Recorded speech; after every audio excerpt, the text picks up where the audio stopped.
Hello, welcome to another one of Heart Brothers monthly patient educational webinars. My name is Hamid Madavi. I'm the Vice President of Heart Brothers Foundation.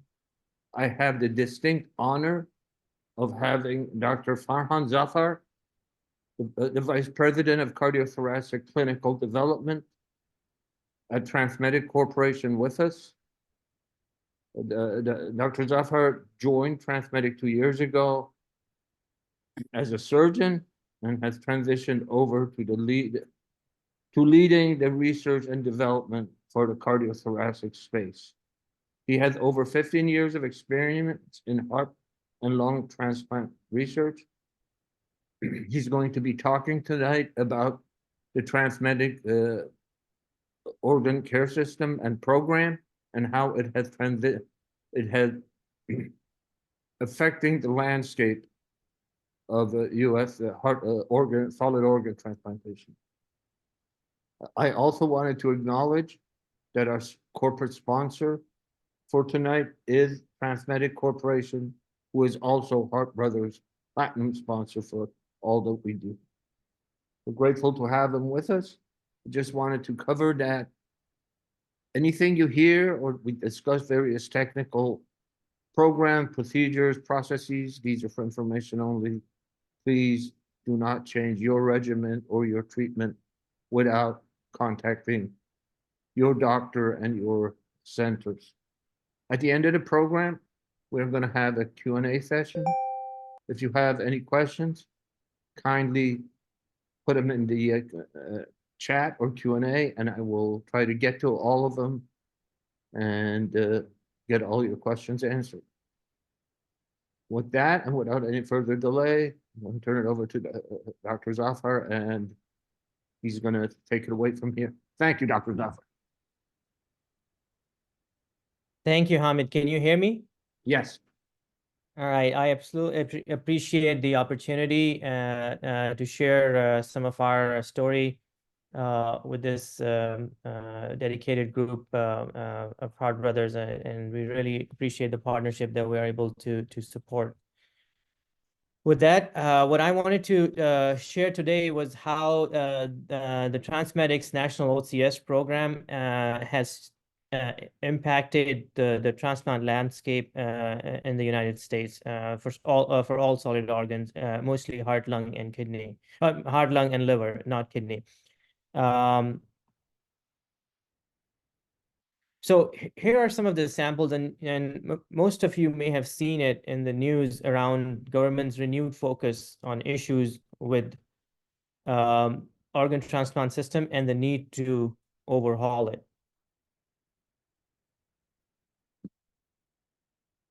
The fact is that these issues are not new, and we at TransMedics have been doing our part to address it from a clinical perspective. What do I mean by that?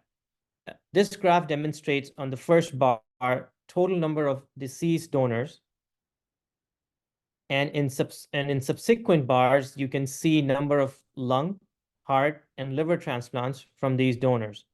Only about 3,000 of the 16,000 diseased donors were utilized for lung transplants, which is less than 20%.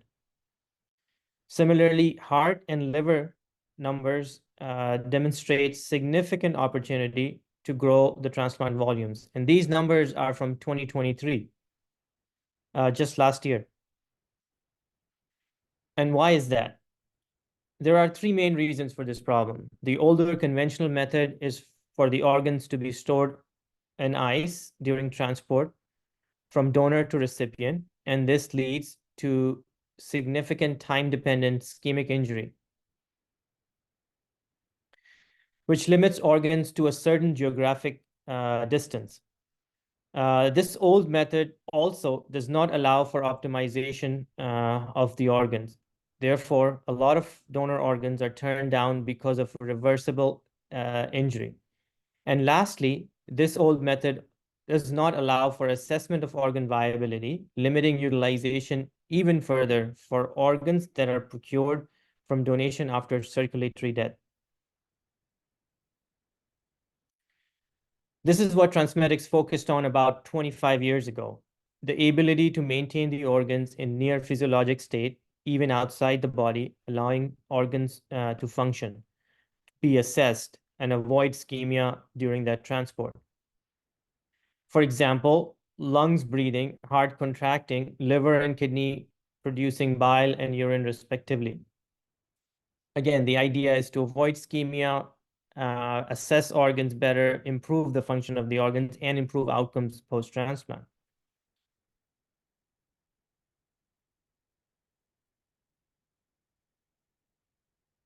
Here are our three FDA-approved organ platforms, the OCS lung, OCS heart, and OCS liver platforms. Historically, from the rigorous clinical trials, we established significantly increased organ utilization using these platforms. For example, in lungs, utilization went up from 18% to 87%. For heart, extended criteria brain dead donors up from 28% to 81%, and allowed 89% utilization of a newer cohort of heart donors, as I said earlier, donation after circulatory death in the United States. With that, there was a transformation in sight. Although we have shown improvements in utilization outcomes, we realized some challenges of the system at the time, limiting the proliferation of these outcomes across all centers and patients. That is why the National OCS program was established. NOP is a comprehensive service including technology, clinical expertise of organ procurement and management, and transplant logistics.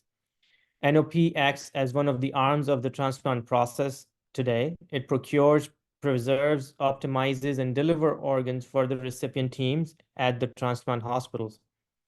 Without the transplant teams to leave their hospital, go do the procurement and manage the organ while it's being transported. NOP does all of that for them and deliver the organ for the recipient in the transplant hospital OR. NOP is enabling transplant program growth, eliminating traditional limitations of longer distance, reducing learning curves with newer technology, and reducing strain on transplant teams, as I mentioned.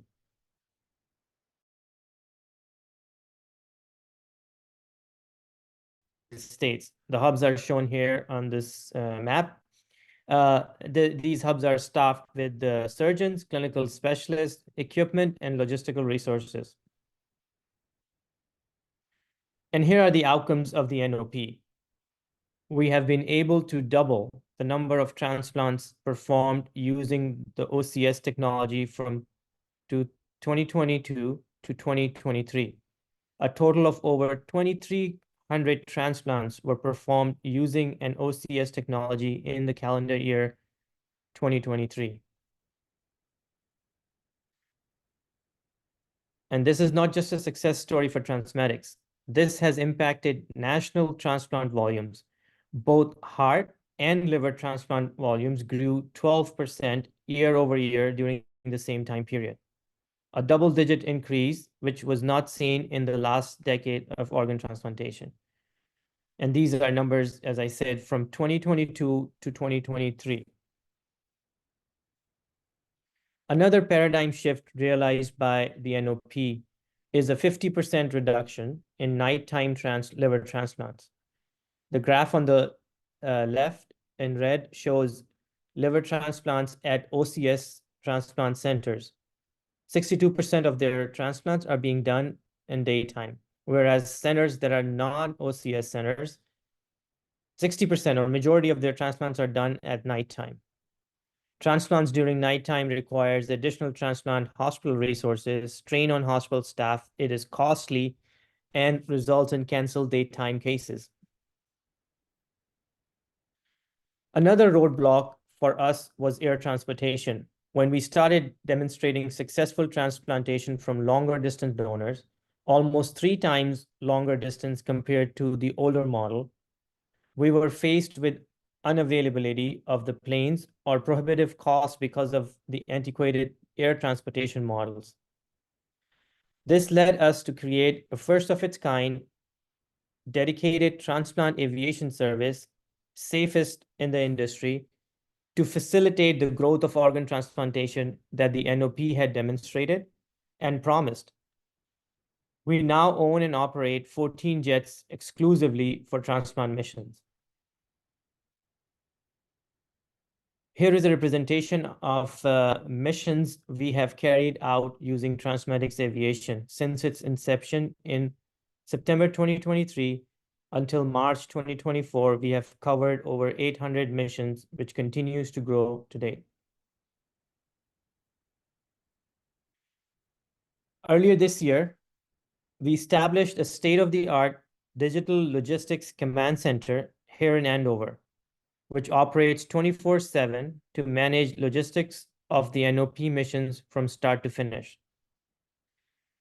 Next, I wanted to show you an example of a case which we recorded as a video from how it's being managed from start to finish using our command center.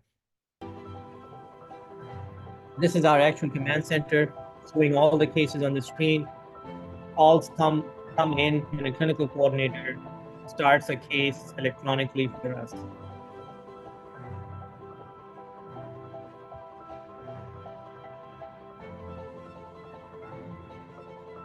And the logistics specialist takes the case, assign all the resources, identify the best scenario, and deploy resources from the nearby hubs.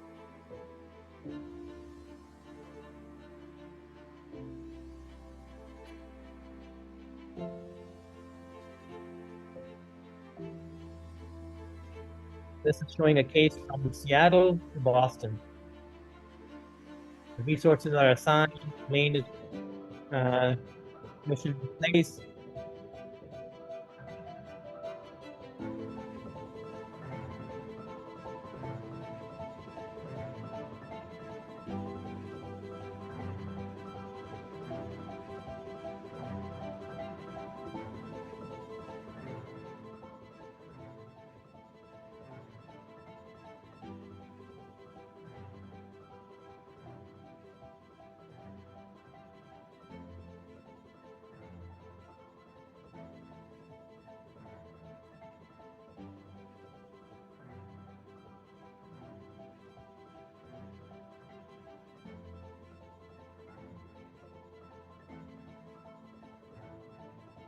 And now the team is leaving the hub to the donor hospital. Then our surgeon coordinates with the accepting transplant surgeon what the assessment is, and then plan the OR.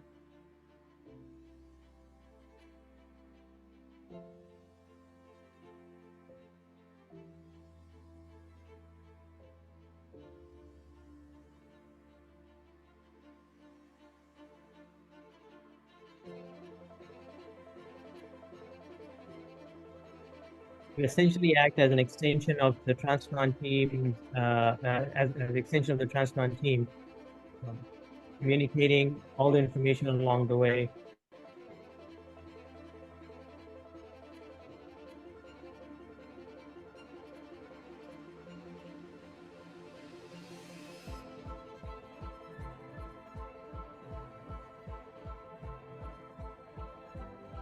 Organ parameters, function, all of that is being assessed and communicated to the transplant center.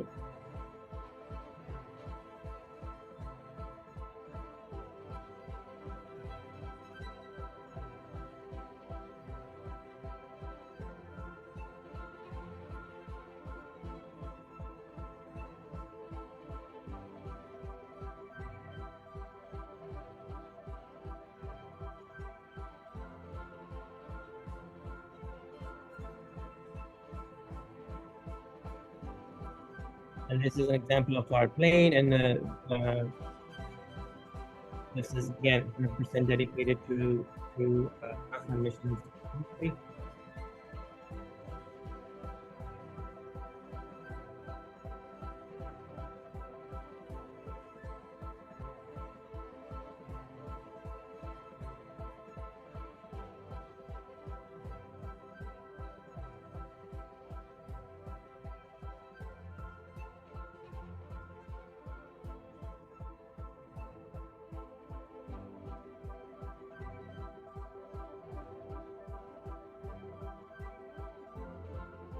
our clinical specialist travels with the organ and continues to manage the organ during transplantation.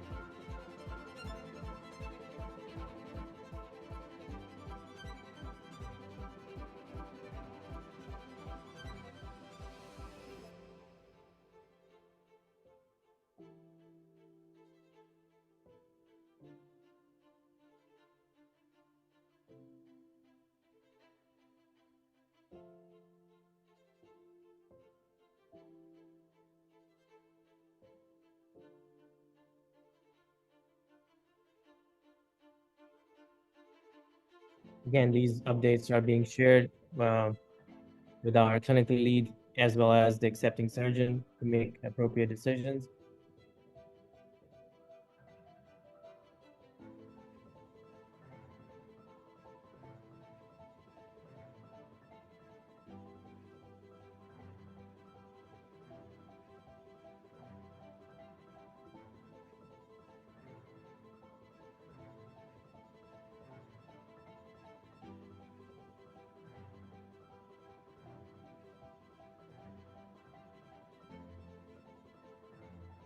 And then once they arrive to the transplant center, organ is safely handed and accepted for transplant.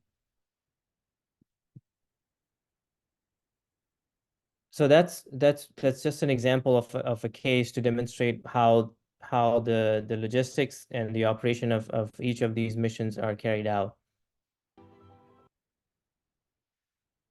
And this is, for us, is just a start. We are continuing to innovate, developing new programs.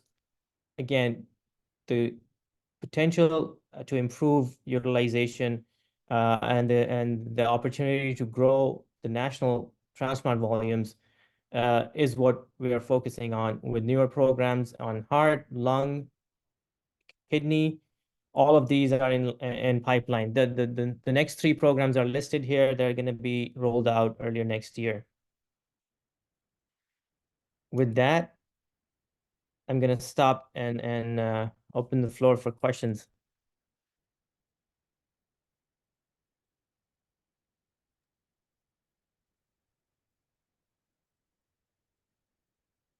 Dr. Zafar, thank you very much. Appreciate what an amazing, amazing feat to be able to do this and deliver such success rates. I know anecdotally that one of the hospitals in Boston actually used your system to get a heart from Alaska, which is pretty amazing. But here's the first question. How many centers utilize the TransMedics OCS system? So I can speak to heart first. Almost 85% of all US transplant centers, heart transplant centers, utilize OCS. And it's very similar for liver, maybe a little lower for lung, but majority of the centers have utilized OCS for their cases. Maybe some different indications for each program, but majority of US transplant programs are now utilizing OCS. Okay, so here's the second question. Where do you see TransMedics in 5 years, growth-wise? No, absolutely. I think I shared some of the directions already. We see a huge potential in increasing the overall US transplant volume. I think I showed the number of deceased donors in which the gray bar was for DCD donors. But you have to also understand this is a very early period for DCD donation in the US. So there is even more potential that is not shown on that graph for that organ cohort, for that donor cohort to grow. Having said that, you saw the utilization for lungs, for heart, and for liver. So we're not even close to achieving the full potential of organ transplantation for our recipients. And we all know the need on the waiting list side of things. So So with all of that, we see TransMedics playing a major role in increasing the national transplant volume, allowing more utilization of organs, and more importantly, better outcomes for these organs. Our next program on heart includes therapeutics. So hearts that were turned down because of a reversible injury, we can improve those hearts on the system. Additionally, um, longer duration of perfusion for heart and for lung, allowing to replicate what liver has demonstrated, allowing more time to plan surgeries and daytime surgeries for heart and lung. So that's where the next 5 years the growth is focused on, increasing the national transplant volume, improving outcomes, and a paradigm shift in how these surgeries are performed. Great, thank you. So the questions are popping up. So how much of a shortage of donors are there this year compared to last year? So the waitlist mortality has stayed the same across all these years, despite we have increased number of transplants this year compared to last year. The waitlist mortality has not changed. So there are many candidates waiting for transplant, dying without an organ offer or an organ being accepted for transplant. And more and more patients are being added to the wait list every year, despite the increase on the transplant side. So the need is growing, and we need to grow the volumes at a much faster rate to address the need. Great, thank you. This must be from physician. How important is it to monitor lactate reading during the run? No, a very interesting question. So lactate is a marker for ischemic cells, and then has been shown in many studies on the heart OCS system to be a predictor of poor function of the heart towards the end. We do not solely use lactate as the marker to decide whether the heart is acceptable on the system or not, but it is used as a group of parameters that we use to make a decision. And what I mean by that is between how the heart function looks, perfusion parameters throughout the case, and lactate. And lactate, again, it's not just the absolute value of lactate, but the trend of lactate, and how the heart is metabolizing lactate. Those are all put in together to make a decision. So it has been consistently shown to have predicted outcomes of heart on the OCS system. So yes, I would say it has been considerably helpful to date. Thank you. So the next question is, are you going to transplant kidneys? And I was going to ask that too. How was your kidney transplant coming? Yeah, so I think the kidney work, we have ongoing work on the kidney side. The major focus for us now has been on heart and lung, given the potential of growth on those organ segments. The kidney is coming along, and we'll have a kidney platform in the coming years. But definitely there is much more need on the heart, lung, and liver side than on the kidney side, I would say. Great, thank you. So Let's see. I have heard different reports on age limit for transplantation of the heart. What is your feeling on age limit? Age limit, I think the question is about the donors. So yes, there have been concern on the age limit, donor age limit. But very interestingly, when I shared some of the historical data or clinical trials we did, one of the trials was focused on extended criteria brain dead donors. And one of the criteria was age over 40 years. 40 years uh, used to be considered an upper limit of donor age to be accepted for transplant in the US. If you look at European data, they have used much older donors and have had somewhat similar outcomes to the US transplant outcomes. So in that study that OCS was used on donors over 40, we showed equivalent survival to standard criteria or donors under 40 years of age, brain dead donors.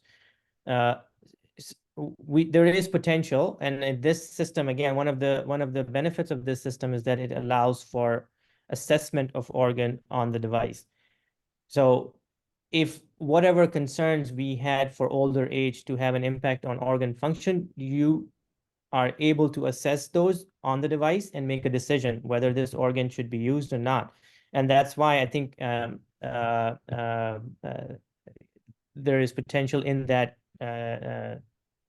group of donors, age group donors, that OCS can definitely increase utilization. Great. Thank you. Here's the next one. What are the obstacles you encounter with the FDA? I would not necessarily classify those as obstacles.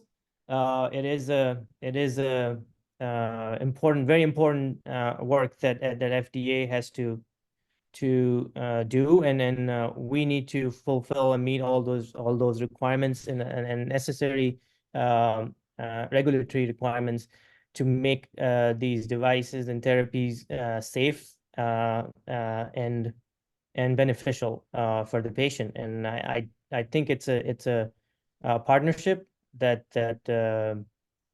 for us is very important to deliver these devices for clinical use. So I don't see those as an obstacles, but more so as a very constructive partnership. Great. So here's the question. This is an amazing capability. How do you explain the economic benefits in terms of the overall E to E process? So this saves X dollars in insurance costs, Y dollars in savings, a second prep by the surgeons, etc. So the TransMedics solution saves the medical system X dollars in total. And plus the value of life is priceless. How do you grow the volume? More like the economic model of how. Yeah. So that's an excellent question and a loaded question. I don't, by any means, I'm not an expert on cost effectiveness analyses, but I having been working in this field for a while, have some opinions to share on this topic. So there's definitely a lot of cost benefit that you could quantify, but these are not direct quantifiers. And then I hope with time we're able to quantify these benefits and do a effective cost effectiveness analysis. But such as patients waiting for a heart transplant, a day on the wait list incurs a lot of cost. Patients that receive hearts, we have shown this data, patients that receive heart using an OCS system waits shorter on the wait list than patients that receive heart not on the OCS system. So OCS allows for patients to be transplanted sooner, and that saves cost, a daily cost to be on the waiting list. And then some patients are on ventricular assist devices. Some patients are in the ICU on advanced therapies, and those are incremental cost that to the whole transplant system. So that's one benefit. Patients that receive these organs are also going to have benefit post-transplant. For liver transplants, we have shown shorter length of stay, reduced use of blood products, and ICU length of stay post-transplant, less complications post-transplant. And those are cost benefits that we hope we could quantify over time and do a robust cost effectiveness analyses of this therapy. But I think one of the comments you made in your question, that value of life is priceless. So that's what drives us for our mission here, is this to be able to provide these organs for transplant for patients that would not have otherwise received these organs. And then I think at some point a cost effectiveness analysis would also answer some of the questions that you posed. Great, thank you. Have there been any significant issues with the transporting aspect of the organs? Yeah, I think I touched on this in one of my slides, is that initially when we started, again, in our extended criteria donor, one of the criteria was to support organs beyond 4 hours, which is a traditional cutoff for heart transplant on ice. And when you expand that, we went in some cases 3 times that distance that we were doing on ice. When we start doing that successfully, now here comes the issue of how do you transplant those or transport those organs from donor to recipient. Different planes, much more availability for those planes were required. And at the time, the transportation system for organ transplant was reliant on third-party small plane owners, and they were not dedicated for transplant. They had other services to cater as well. So oftentimes there would be a situation where you have an acceptable heart for a donor on East Coast and a heart closer to West Coast. However, you're not able to find the plane because the planes were busy for an event happening nationally. The Kentucky Derby, for example, there was a situation where we had no planes available for transplant mission because all these planes were busy for something else. So yes, there were transportation obstacles or issues that we encountered initially, and that's one of the reasons we looked at it as that yes, OCS is going to have this potential to grow the transplant volume. However, we saw the transportation being a big hindrance in that, and we took upon ourselves to find a solution for that, and that's where the logistics was included in our NOP model. And we have shown, as I shown on some of the slides, we have shown significant benefit of that already. Great, thank you. So another question, again, when to reject the heart after TransMedics delivers it? So I guess, are there rejection criteria for the heart? I think the question is related to the heart on the device. Yes, there are some parameters. As I said, it's a group of parameters that we look at: visual assessment of the heart, how well it's contracting; lactate, the trend, and how the heart is metabolizing lactate; and then perfusion parameters, how well the coronary flow was throughout the run, and aortic flow and pressures were throughout the run. And combining all of that, so for example, you visualize the heart initially, it had good contractility. And over time, towards the end of the case, the contractility has gone down significantly. And you're also seeing the lactates are trending up. And your perfusion parameters would also correlate with that you had to aim for a higher flow to try and address the lactate issue. So a combination of that would make that heart not acceptable off of the OCS. Um, uh, Today, in most recent data, I would say our utilization of heart is above 95%. All the hearts that go on OCS, 95% of them are utilized.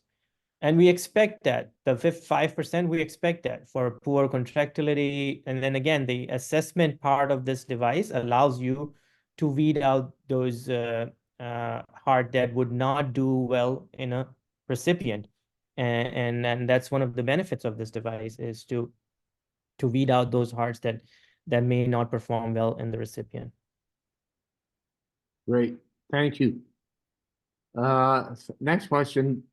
Are you able to do multi-organ transportations or transplantations? Example, heart and kidney. I mean, we have a member of Heart Brothers that has had a heart and lung transplant simultaneously, and another that has had a heart and kidney transplant. Yeah. So heart and kidney, a lot of heart transplants done on OCS. I think it's the number is around 10% or so of heart transplants that are done on OCS are a heart kidney transplant. The kidney is still stored on either ice or other perfusion devices, but these are multi-organ transplants happening today. The other types of multi-organ transplants are heart liver. There are some cases where heart and liver both were supported on OCS and were transplanted sequentially in the recipient. Then also there are very few, actually a couple examples that a heart and a lung were supported on OCS and were transplanted in the recipient, both on OCS. Great.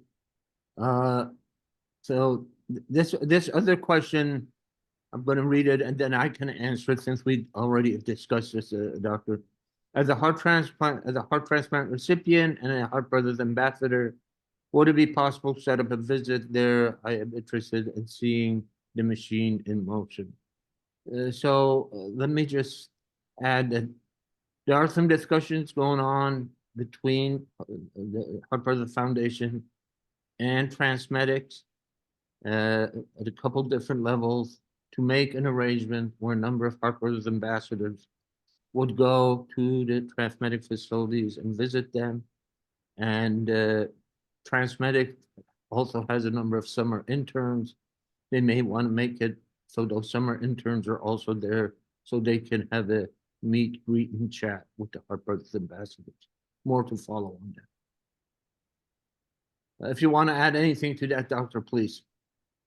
No, as you said, as we were discussing earlier on when I joined, I think there is a lot of value in a visit from your team to come and see how things are in motion here, both from the device but also from the operational perspective, our manufacturing floor, our logistics and command center, and the lab where you could see the devices in action as well. Right. That would be actually quite amazing. Thank you. Glenn, okay, are you working on repairing hearts while on OCS to increase usage? If so, what types of repairs? Valves, arteries? Yeah, so surgical repairs, not particularly on the device, are necessary because most donors are with structurally normal heart. If the heart has something called a PFO or an atrial septal defect, we close it before putting it on the device. Otherwise, the donor hearts are usually structurally normal.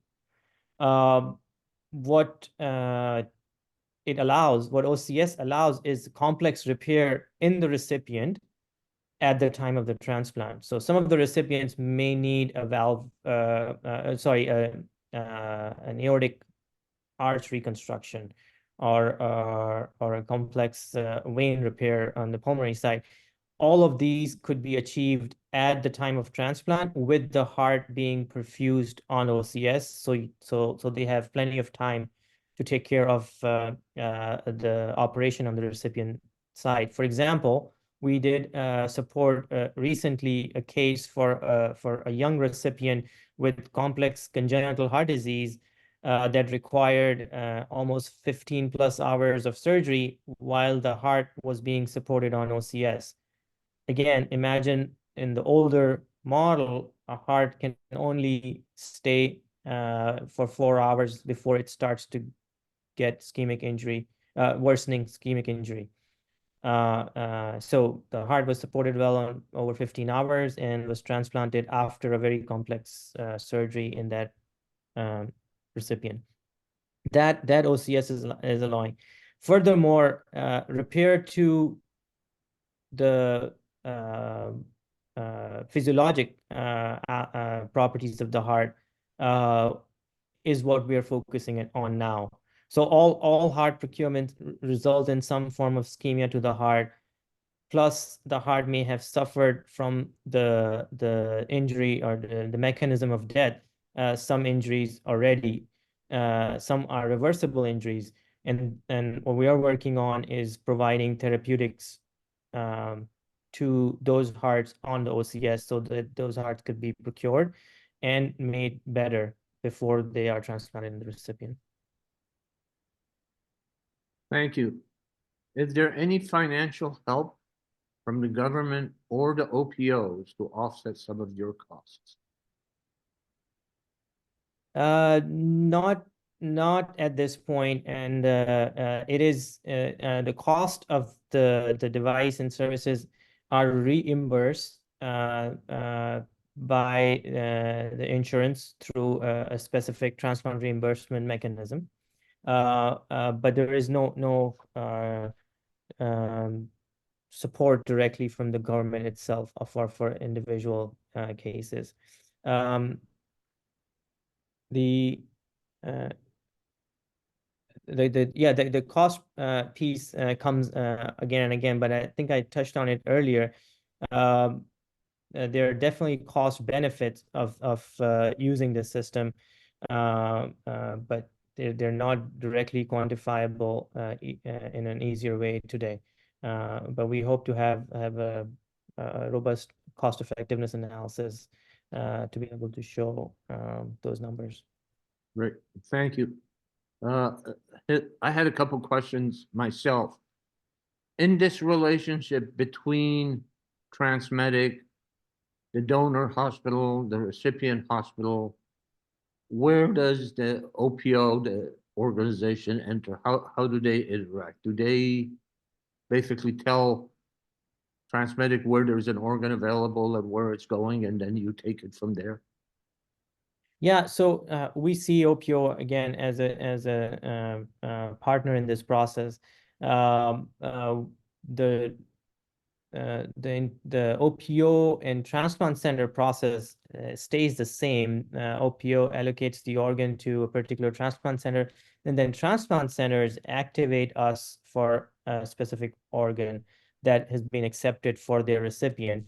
And then we do engage with the OPO to arrange all the donor hospital logistics and that piece, and then work with them to ensure safe procurement and preservation in the donor OR, and then we transport the organs to the recipient from there.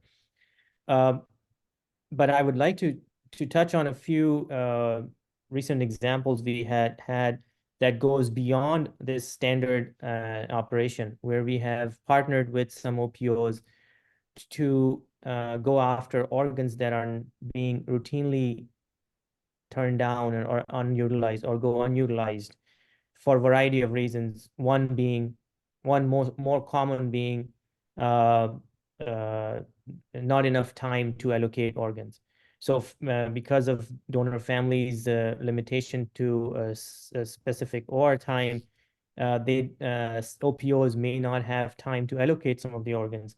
And these are the organs, again, because of the OCS, we are able to procure and preserve on the OCS while the OPO can allocate those organs to a matching recipient. That we have very successful programs ongoing with a few OPOs, which these hearts or lungs or livers were otherwise not going to be utilized, being perfectly acceptable organs. They were not going to be utilized without an OCS. Great. I currently don't have any other questions. Do you want doctor to add anything else, any additional information? If the audience has any more questions, please add in. No, I think there's one question I see. Are you the only one doing this work for the organ transplant community? Uh, I so we are not the only one in some aspects of this operation. For example, there are services that provide transportation of organs. There are some services that provide procurement. There are some services that may have some options similar or different options for preservation of organs. I believe we are the only one uh, providing the best-in-class organ preservation, uh, physiologic, near physiologic organ preservation, along with a comprehensive service of procurement, clinical management, and transportation of organ. We are the only one. Uh, this is more a question from insurance payment and Medicare payment. Have Medicare established like a set amount that they reimburse the hospital for your use? Has that been developed then, or is that still on a case-by-case basis? Again, Hamid, I would say I'm not an expert on organ transplant reimbursement, but what I can tell you is that uh, uh, organ acquisition is a reimbursable cost, and it includes transportation, preservation, OPO-related cost. All of it is combined into this organ acquisition bucket, including the cost of preservation technologies.